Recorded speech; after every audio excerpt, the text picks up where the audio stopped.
discipline and patience is critical for a successful investing experience.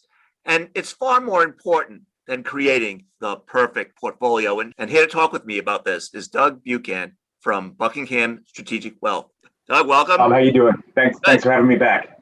So you recently wrote an article about this topic for Retirement Daily. We're eager to have you walk us through what you wrote. Sure, absolutely. Folks, talk about strive to create that perfect portfolio, and I try to stop them immediately and just say there's simply no such thing. It's very natural and intuitive for people to think that the harder they work at something, the better they'll do. And that makes sense because that's the way the world works in most professions, in most fields, in most pursuits. But there is so much about investing that is counterintuitive, countercultural even. To be a superior investor, or to be superior at anything, you need to be superior at the variables that are most sensitive to success.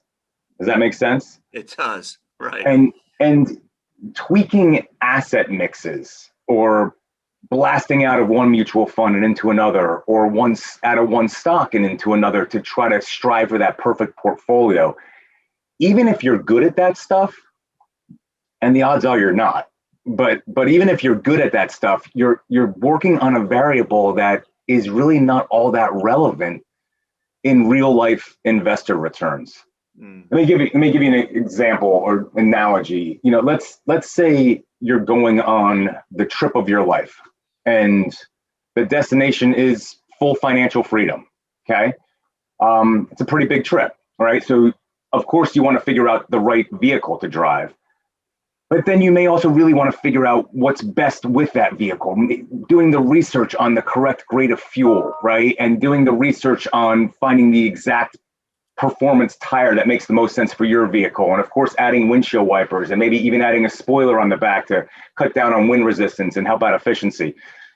All those things, all those bells and whistles should help your experience. Not guaranteed. You may research tires and they may be faulty, right? But they should help. But if you drive off a cliff in a panic as you're free falling to earth, do you think it matters what grade of fuel you have in your car, right? And it's similar in investing. Right. So you give quite a few examples in the article. You cite a book that you're fond of. Do you want to just share some thoughts about those anecdotes and the stories? Sure. Yeah, the book I referenced is the Psychology of Money by Morgan Housel, which I highly recommend anyone pick up or read any of Morgan's work. He's tremendous. But this speaks back to the idea of the harder you work at something, the better you do, and the more experience or intelligence that leads to better investing. And it's often not the case. The excerpt is simply there's two guys. One guy with absolutely no financial experience or expertise. He's actually a first generation high school graduate. His parents didn't even finish high school. The other, a Harvard graduate, Chicago MBA graduate, rose up the ranks of Merrill Lynch super fast. The first guy with with just a high school degree, was a lifelong gas station attendant.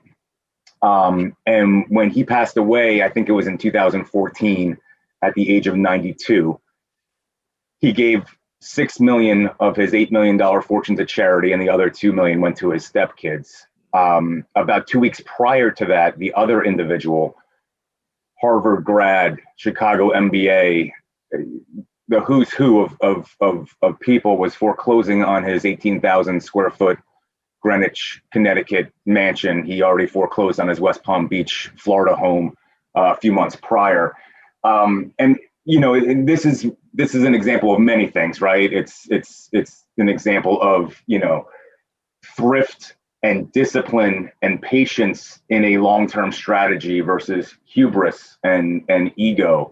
But from an investing standpoint, it's very similar, and back to what I was talking about intelligence and working harder.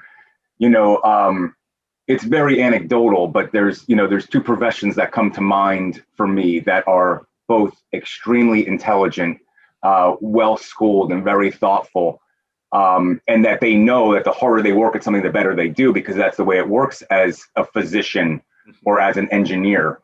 And again, anecdotally, I have seen those two professions not be great investors, right? And they struggle with something that most people struggle with, but I'd say they struggle with more intensity and more conviction.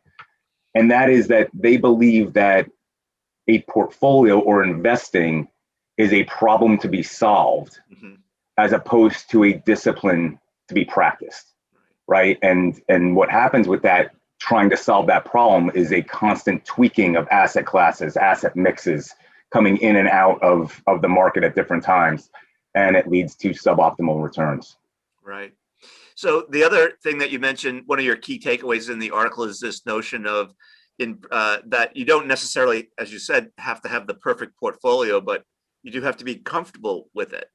Yeah, exactly right. And back to my sort of car analogy, and bring it to investments. I can build you. We're pretty passionate here how we build portfolios, and we think they make a lot of sense. And I can build you what I believe to be a perfect portfolio for you. It's low cost, it's tax efficient, it has all the tilts that it should have, it has uncorrelated assets, and on and on and on. And on the other side, you can have something that I think is garbage, right? It's high cost, it's high turnover, it's and you panic out of mine last year in March, and you didn't out of yours. Well, yours has returned an extra 80, 90, 100% potentially, right? And that's really what I'm driving home. Back 10, 15 years ago when I started here, in this practice, I thought constantly about building the perfect portfolio. And now, 15 more years of experience, to me, I've seen investors panic out. They're more likely to panic if they're in stuff that they didn't really understand in the first place or weren't really comfortable in the first place. So don't stress about having the perfect portfolio. You want to be diversified, but worry more about being comfortable, because if you're comfortable, the odds are that you're much greater that you're going to stick with your plan. And that, at the end of the day, keeping that car on the road is what gets you to the promised land. All right. So 3 things to wrap up: patience, discipline, and comfort. That's right. You hit it. All right. Well, Doug, I want to thank you for sharing your knowledge and wisdom, and for writing for Retirement Daily. We really appreciate it. It's always a pleasure, Bob. Thanks so much.